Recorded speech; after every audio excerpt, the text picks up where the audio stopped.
Aunt stole my inheritance, then karma struck. She ended up living in a crumbling house in a caravan. My aunt was one of 2 kids my grandparents had. My mother was the polar opposite of my aunt. She worked from the age of 12 in my grandfather's shop, never asked for anything, and eventually managed to start her own business. My aunt never held down a job till the age of 26, was constantly stealing from her parents, and was constantly in trouble.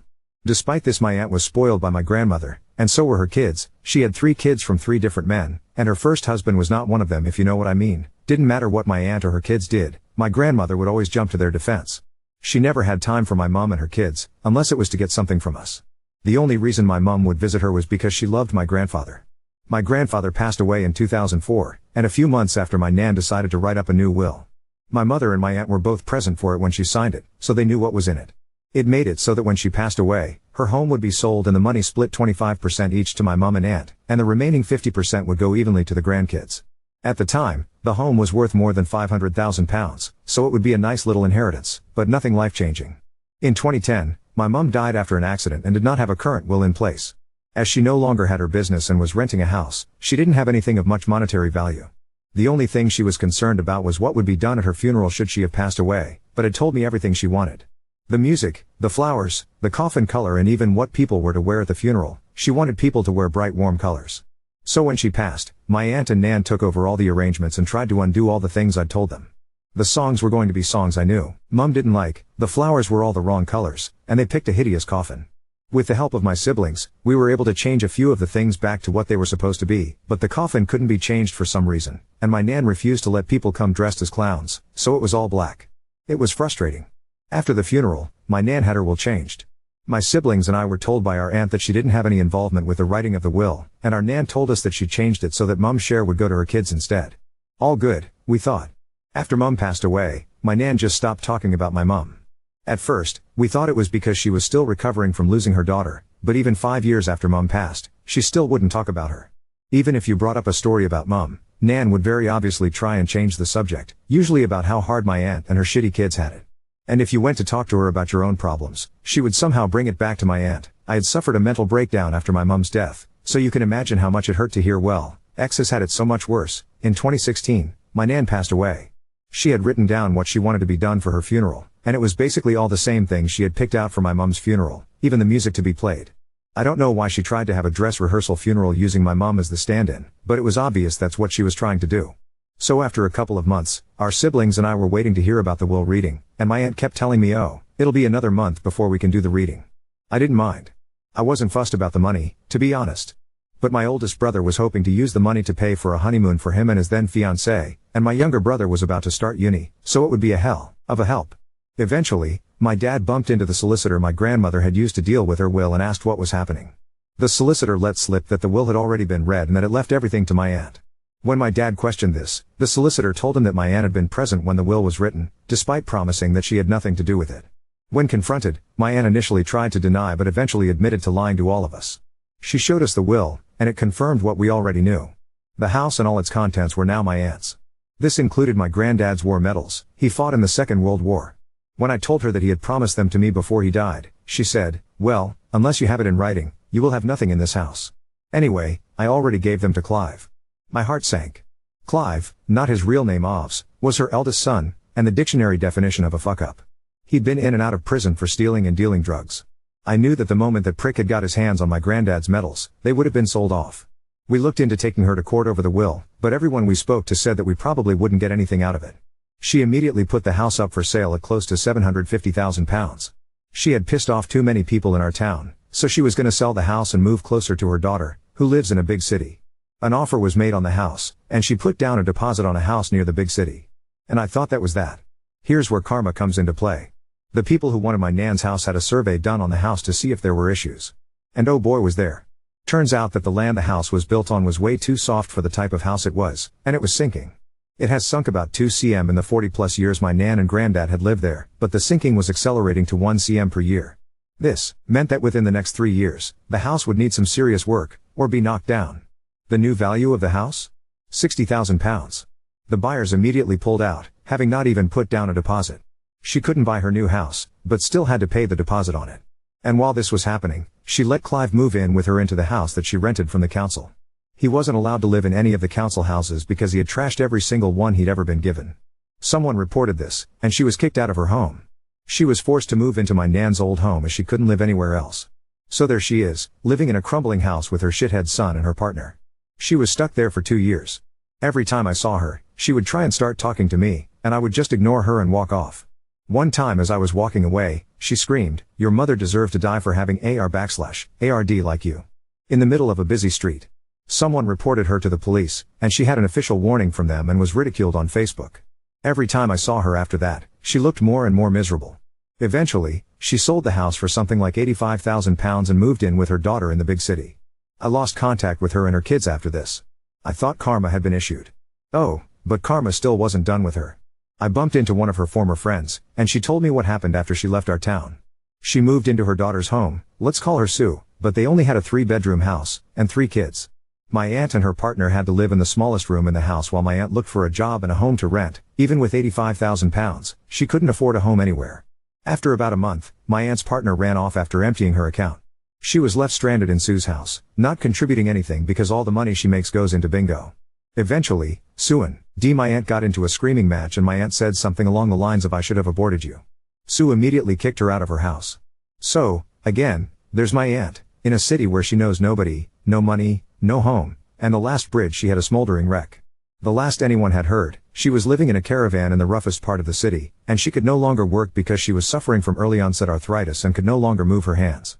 I know I shouldn't get joy out of something like this happening to another person, but it does bring me some peace as to what happened. There were several fun, snarky comments like, "Karma's a bitch, but so's your aunt, so." Enjoying the warmth doesn't mean you started the fire. But also some heartfelt ones, "I'm so upset about those war medals. I feel the same about my own grandpa's medals. I'm so sorry. This doesn't make up for that. It's nice to know that people sometimes don't get away with things like this, especially because I'm currently involved in a situation with someone like your aunt." Oop replied to this one, "Thank you for your kind words. Although I'm still upset about the loss of the medals, I even tried to find who he sold them to, but he wouldn't tell me the prick. I'm happy that I still have the stories he told me of time in the war. And I'm glad I get to share them with his great-grandchildren." Another commenter replied to this with helpful advice, "I don't know about the UK, I'm assuming UK, but here in Australia, there's websites where you can report the medals as missing/stolen and people in the militaria collectors field will keep an eye out for them if you ask. Most people are willing, if not outright determined, to return medals to their rightful owner, so if you can connect with that community, they will almost certainly help. The buyer likely doesn't know the medals are claimed and bought them in good faith. If your cousin didn't sell directly to a lector, they've probably ended up with a militaria/numismatist dealer somewhere. Coin and militaria collecting often cross over. If you contact the ones in your area and explain the situation, they will very likely keep an eye out for you. Sometimes a local news outlet will run a story about you looking for your grandfather's medals, if you approach them in the right way. Don't say anything negative about how they were lost, just emphasize that they've disappeared, you're looking for them and maybe someone has come across them. I used to be the curator of a military museum some years ago and have helped people find military memorabilia related to their family in the past. Good luck. Smile. This commenter talks about what caravan lifestyle might be like in the UK, glad to see karma at its best and most deserved. I'm disabled and we bought a RV travel trailer to travel for business and pleasure across the US before buying a house in a new state, part of the Great California Migration, for a bit less than a year. Update 1. Hello all. Around a year ago, I told all of you about my aunt stealing my and my siblings' inheritance, and I thought I'd make a quick update. But I wanted to answer and correct a few things. 1. I have tried to find my grandfather's war medals, but because I do not have his service number or his death certificate, I can't even get access to his records. After I found out my cousin had taken and sold the medals, I did search local stores and Facebook groups looking for info, but no luck.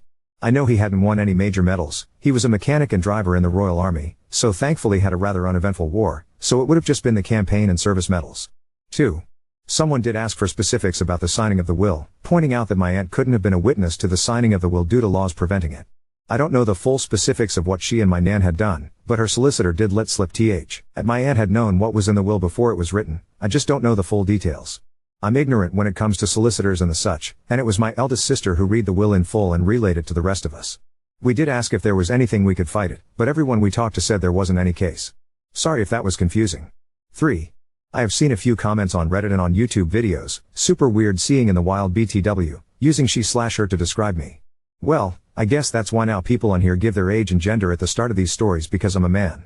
32/M. In case you were wondering. I wasn't annoyed or upset about it, I just thought it was funny, lol. 4. Someone asked what a caravan is. They're what we call travel trailers in the UK. Think of a fiberglass/aluminium box on wheels. People in the UK use them for short holidays, and they are not fun to live in for an extended period of time. I have experience of this, and it sucked. Update 2. So when I last left off, my aunt had been left abandoned in a big city and stuck in a caravan with crippling arthritis. Well, a few weeks after my first post I had gotten news that she has somehow found a new BF.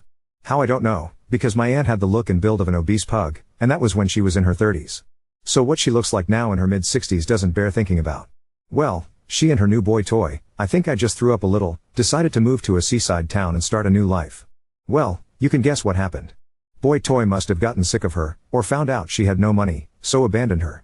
During an argument with her landlord, she suffered a heart attack. And while in hospital, she suffered another. She has recovered but is even more disabled than she was before. She's been given a home by her local council. But it's okay guys, because Clive has come to live with her. Oh my god, Clive. The fuck up who sold my grandfather's metals and lost my aunt her home. The man is a walking episode of Jeremy Kyle. Editor's note, for those outside the UK, Jeremy Kyle was a tabloid TV show similar to Jerry Springer in the US. After my aunt left my hometown, things started to look up for Clive. Someone took pity on him and gave him a job as a laborer, and for a few months, he was doing well. Looking clean and well, despite everything that had happened. I was glad he was getting his life back on track. Well, it turns out not. He was given a work van to go from job to job, and one day came to work with a black eye and no van. He told everyone that he'd been carjacked and the van stolen. Sadly, for Clive, they found the van. And a very confused man wondering why the police were arresting him. After questioning and a text exchange, they found out that Clive had sold the van to the man and gave himself a black eye to make it look like a theft. Clive was arrested. He was massively lucky because his boss didn't press charges. The boss told me later that he only did it out of respect for my grandfather, and all the police did was fine for wasting police time. After burning through all the money he had, he was again homeless. His only lifeline was his younger brother, let's call him Colin. Colin was in the armed forces and a pretty high rank from what I've heard. Colin was away from home most of the time on deployment but had managed to buy a nice home in our town. He let Clive live in his house on the agreement that he pays part of the mortgage. You know where this is going. He stopped paying, stopped maintaining the house, and treated it like a drugs den. Colin asked him to leave, but Clive used squatter rights to prevent removal. Because Colin was overseas, he couldn't come back and sort it out and kick him out in person and had no one in the area to wait for Clive to leave and change the locks behind him. So Clive lived in the house for 6 months. That was until a pissed off father broke in and beat the shit out of Clive. You see, the father had found out that Clive, who is 41 BTW, had been sexting and selling weed to a 13-year-old girl. After that, Clive abandoned the house and ran off to Mummy. From what I've heard, Colin had stripped the house and is selling it to move closer to his base. We found most of this out from my aunt's daughter Sue, the one who kicked my aunt out. You see, my brother was on holiday in Turkey, and just so happened to be in the hotel room next to Sue. She was very apologetic to my brother and thought we might like to know what had happened. She seems to have a nice life and family, and no longer lives in the house she shared with her mom. I am generally happy for her. Although, I don't think I will try to mend our relationship.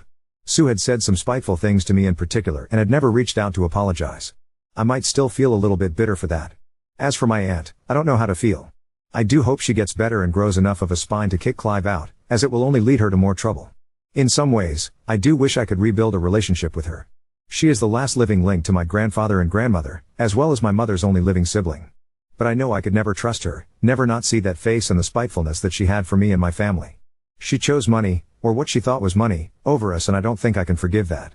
But I'm not going to go out of my way to do her more harm. I'm just happy that I am in a better place now. More pithy comments followed. Commenter, once in a while, karma shows up. Another commenter replied, as a saying goes, the dildo of consequences rarely arrives lubed. Commenter, a series of karmatic events. Commenter, the man is a walking episode of Jeremy Kyle that is one of the best descriptions of someone I've ever heard. I can certainly think of a few people I know who would fit that. Might start using it. Commenters are still trying to help Oop find his grandfather's medals. Commenter, you can access his DD-214 if you file online. I got my dad's and all I needed was dates of service and date of death. Oop replies, only works if you're a child, spouse, or sibling, not grandchild. Thank you though. Another commenter replies to that, hey, I'm in UK and into Ancestry. I have full access to Fold 3 site military records. Found my nan's full World War II military enlistment records just putting in her name. You could pretty easily find your granddad's on there. More than happy to look it up for you if you don't want to pay for a subscription. Just do me a message if you do. Another commenter later also says, I haven't started reading, but if your grandfather served in the UK Army then you essentially just have to reach out to the UK Historical Army records with his name and date of birth. They should be able to help you further. Bonus points if you knew his battalion. Yet another commenter helps Oop find his grandfather's death certificate. You can get hold of copies of death certificates from here. And I'll leave with this positive leaning comment. You are wrong. Your your grandparents is your memories and the lessons they taught. Don't give that woman that role. Your best revenge is living a good life.